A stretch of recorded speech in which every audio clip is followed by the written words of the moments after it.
Olha, veja se essas palavras são familiares para você. Ainda que a figueira não floresça, nem haja fruto na videira, ainda que a colheita da oliveira decepcione e os campos não produzam mantimento, ainda que as ovelhas desapareçam do aprisco e nos currais não haja mais gado, todavia eu me alegrarei no Senhor e exultarei no Deus da minha salvação. Conhece essa parte? Sabe onde é que ela está escrita? Justamente no livro de Abacuque, capítulo 3. Essa é uma expressão, esse cântico é muito conhecido e não é para menos, é um cântico muito vivo e que expressa uma confiança em Deus inabalável e que deve ser a nossa confiança. Pois bem, quem escreveu essas palavras foi Abacuque. Quando é que Abacuque escreveu essas palavras? Por quê? Em que época? Então vamos olhar o pano de fundo histórico da sua profecia. Nós vamos chamar de Abacuque a resposta que eu preciso, porque nós entendemos aqui que é justamente disso que se tratará o livro. Já vamos ver as divisões. Mas primeiro, o Abacuque ele viveu pertinho da época da invasão babilônica, a primeira invasão babilônica de 605 a.C., aquela na qual Daniel e os seus amigos foram levados para lá, para a Babilônia. Ainda haveria mais duas até a queda em 586, você já está se acostumando a essa informação, porque os outros profetas acabam de alguma maneira orbitando por esse contexto.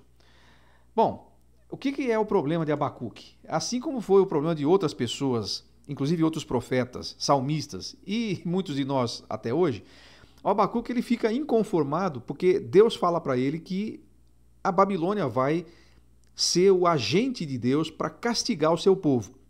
E ele fica doido porque a Babilônia é pior do que Israel, pelo menos no conceito de Abacuque.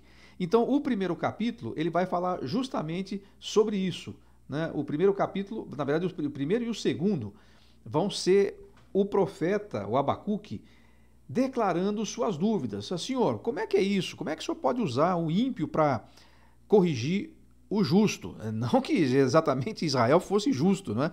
O Reino do Norte já tinha sido, inclusive, deportado por causa da sua idolatria, do seu paganismo, e o Reino do Sul estava seguindo o mesmo caminho.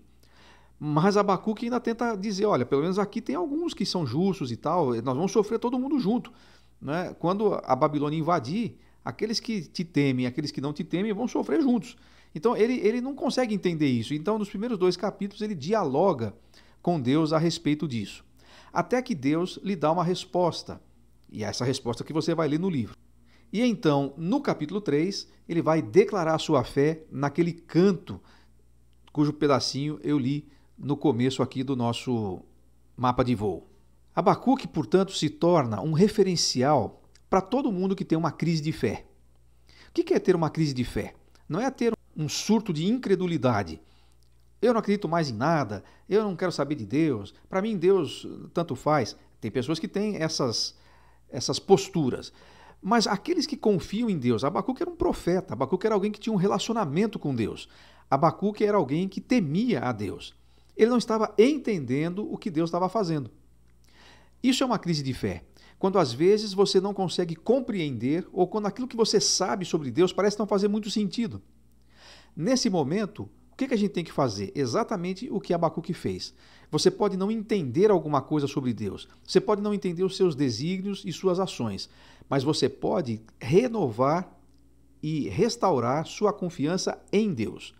Então, duvidar de Deus é diferente de não entender Deus. Mas nós não devemos duvidar de Deus, nós não devemos colocar o caráter de Deus em dúvida, mas nós podemos reconhecer livremente e até humildemente a nossa incapacidade de compreender as coisas que Deus faz. Você se lembra, nós já lemos o livro de Jó. Jó é um exemplo típico de alguém que fez isso. Outros salmistas passaram por isso, Asaf passou por isso, e agora Abacuque também. E ele registra esse seu dilema na profecia, quem sabe, para nos ajudar quando nós também passamos por situações parecidas. Vamos ler o livro de Abacuque, estamos agora quase chegando no fim do Velho Testamento. Falta só um profeta para encerrar o tempo antes do exílio. Sofonias, e ele está chegando aí para a gente ler.